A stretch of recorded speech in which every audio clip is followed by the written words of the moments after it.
Hello and welcome. My name is Katharine Gray. Today I want to talk about the subject of regrets because I think many of us regret things in life and we need to use these regrets positively and not let them affect us negatively. Lots of people say don't have regrets, it's not a way to live your life, but I think as human beings we do often have regrets.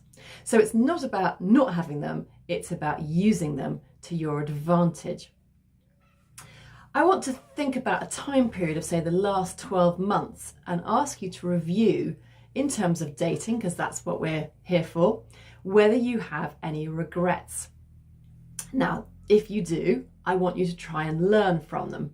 I don't think you should deny them, but linger in them for a bit, just for a period of time, and learn from them. You want to understand why things happened. You see, part of regret is not to try and change the past, but to shed light on the present and to move forward positively. You want to be able to distill the lessons from the things you've experienced so that you can use them as tools to move forward. As I say, I think using a 12-month period looking back is good. Many people might have regrets from further back than that. And okay, you can use these exercises to look further back than 12 months, but I think 12 months is a good period of time.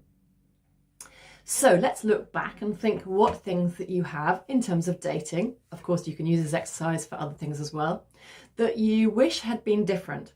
What you're trying to do here is when you look at those things is learn from them, be aware of them and analyse them. Then you can look forward to take action in a different way, to look at new possibilities and to see the progress that you're making. What we're trying to do here is to learn from the past so you don't repeat it next time around.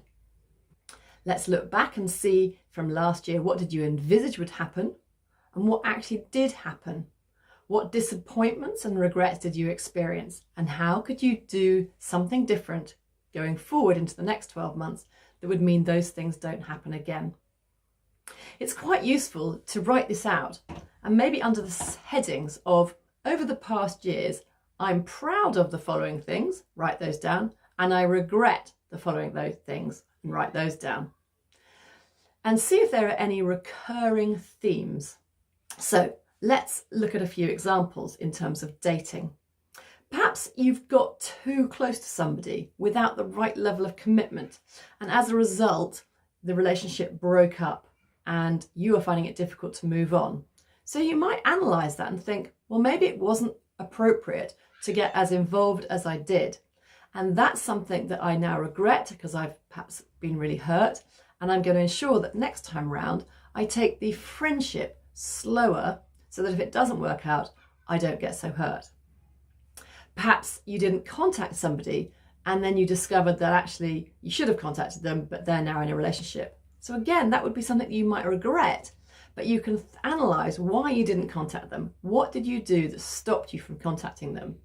Think about that and then make a plan to ensure that you do make contact with people, particularly people you like. Perhaps you were nervous or shy or just wanted them to contact you first. Perhaps you can learn from that and ensure that you don't do that again.